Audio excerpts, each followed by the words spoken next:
Justin Fields, former number one pick, a guy who has bounced around from the Chicago Bears to the Pittsburgh Steelers, finally has a place to call home when he inked a 2-year deal with $40 million in money and $30 million in guarantees. It really set him up to be the face of the franchise in New York. What I think is significant about this deal is Aaron Glenn basically handpicked Justin Fields to be his quarterback. And while a lot of the football world has taken Justin Fields to task for, I don't know, maybe not living up or performing to expectations in Chicago, Aaron Glenn obviously saw something in the former first rounder that made him say, hey, I want this guy to be my quarterback as I try and flip the script in New York. Now, I did some digging and I wanted to see why would Aaron Glenn want Justin Fields to be his quarterback? But when you really look at how Justin Fields performed against Aaron Glenn, you begin to understand why Justin Fields was the guy that he wanted to get when you had the choices that he had on the open market. And the last 4 matchups that Justin Fields had against Aaron Glenn, Justin Fields had 3 100-yard games. For a defensive coordinator, that is a nightmare, having to defend an explosive athlete who has big-time talent as a thrower, but is also, maybe a running back in a quarterback's body. Justin Fields had 3 games where he topped the 100-yard mark. He had a season in 2022, his second season, where he had 1,000 yards, 1,100 rushing yards, and kind of set a new record for what quarterbacks are able to do with their legs. When I look at what he has been able to do when given ample opportunity to play, I can understand why Aaron Glenn would want Justin Fields to be his type quarterback for the team that he wants to have in New York. As a defensive-minded coach, a guy who has spent his entire career as a player and as a coach on the defense side of the ball, the first thing that he wants to do is make sure that the teams that he plays, 1, they're going to take care of the ball. 2, they're going to run the football so they can control the game. 3, they're going to play great defense, and they need to play complementary football in every area to be able to win. In addition, that franchise quarterback needs to be a team guy to get everyone on board, to rally the troops, to make sure that he is an extension of the coach on the field. When I look at how Justin Fields has handled himself throughout his time in Chicago, there's no doubt that he has the intangibles to be a star player in New York. The ups and downs, the roller coaster ride in Chicago, he always took responsibility of his own performance. He held himself accountable, didn't throw his teammates on the bus, and really handled it like a champ when, the slings and arrows were coming his way.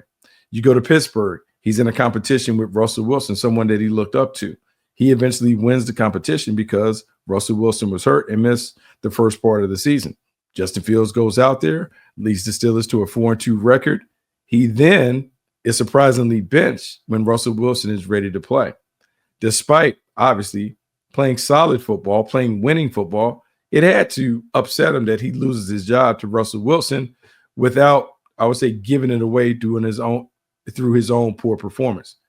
Doesn't make waves, continues to be a good teammate, continues to be a part of the squad, continues to be, I would say, a very, very productive member of the team, whether it's through his backdoor leadership, whether it's running the scout team. He continued to do all the things that you expect from a great teammate.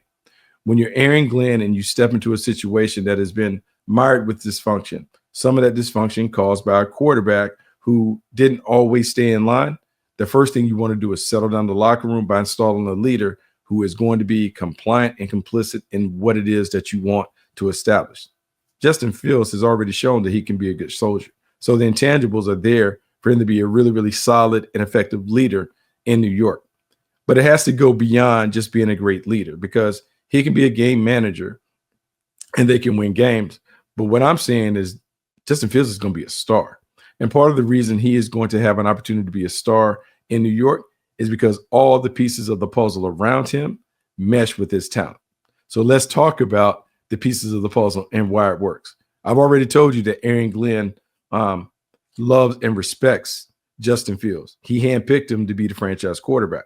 So Justin Fields knows that every day he drives up to the office, he knows that his head coach supports him and has his back, because he picked him when he could have picked anybody else to be the starting quarterback in New York. Second thing, the New York Jets made a really interesting hire in Tanner Engstrand, and it's Engstrand, the offensive coordinator that came over from Detroit. Inkstrand spent his time in Detroit, and even though he was the passing game coordinator, he had an opportunity every day to see what Ben Johnson did with that offense. The first thing that the Detroit Lions did with the offense is they built arguably the best offensive line in football. And then they ran the football with a pair of backs in David Montgomery and Jahmyr Gibbs that gave them an opportunity to control the game. Well, you think about what you can recreate in New York is, well, I kind of have that in place because I have a few guys that can get it done in New York. I got Breece Hall, I got Braylon Allen, two big backs that can do it. They can get it done between the tackles. They can get it done on the perimeter. Well, now if I include Justin Fields in that and I utilize some design quarterback runs, some read option game, some RPOs to complement all of those things, then I throw in some bootleg play action stuff that not only forces the defense to defend the running back, but to defend the quarterback on the bootleg on the backside, while also adding isolation routes and half field reads that are really easy for the quarterback to see. I now have created an explosive offense that's simple for everyone who is involved. And when we talk about that simplicity, we're talking about the simplicity of the passing game as we want to improve the efficiency and effectiveness of the passing game that Justin Fields leads. Well, coming off of last year, I can tell you he had career best marks in completion rating and passer rating, and interception percentage was at a career low. Arthur Smith was a guy who utilized the play action pass. He utilized some of the design quarterback run to really help Justin Fields get off. Well, now it's on the Jets to take that and move it forward with the personnel in place. That is an easy fix. That's something that's easy to do because I just told you they got two solid running backs that can play and play very effectively. And Breece Hall, you talk about someone who was vying for Offensive Rookie of the Year before an injury prematurely cut short that first season. But then he came back and he's been very, very solid since. When given opportunities, he's shown that he can be a 100-yard back each game that he gets like 20, 25 touches. That is enhanced with Justin Fields being the guy that you can play off of, as we talked about, in the option game. But it's not only what he has in the backfield, it's the weapons and firepower that he has on the perimeter, namely Garrett Wilson. Garrett Wilson has 3 1,000-yard seasons for the New York Jets. And last year, look, I'll be honest, in the Aaron Rodgers era, he was relegated to really being the second-class citizen. For whatever reason, he and Aaron Rodgers didn't jive in terms of on the field. And then when Devontae Adams comes in, Devontae Adams jumps the line and goes right to the number one spot. Well, Garrett Wilson is now reconnecting with a college teammate, someone who we had a lot of success with at Ohio State. Look, these dudes combined for over 70 receptions. They had over 1,100 yards, and they did a really good job of creating plays on the perimeter while also playing with another set of pros in Chris Olave and JSN, Jackson Smith and Jigba. To me, that chemistry and connectivity between Fields and Wilson will allow the Jets to at least have a foundation of a passing game that you can expand upon because they know each other. They can finish each other's sentences. They have a trust and that, I would say, telepathic sense that you want to have between your quarterback and your number one receiver. This passing game has a chance to be really special with Garrett Wilson being the anchor. The other reason it's important that Garrett Wilson and Fields have that previous relationship is when games get hard and it gets difficult in clutch moments, the quarterback always goes to the guy that he relies on and that he can depend on because they have a relationship that is, look, established.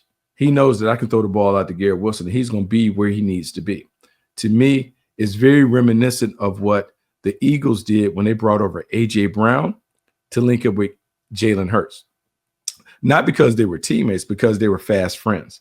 And that friendship led to a chemistry and a connectivity to allow Hurts to flourish in Philly. You add in Devontae Smith, and now everyone that he's throwing to, someone that he's worked with, that he knows, that he has that connection with, that really comes through under pressure.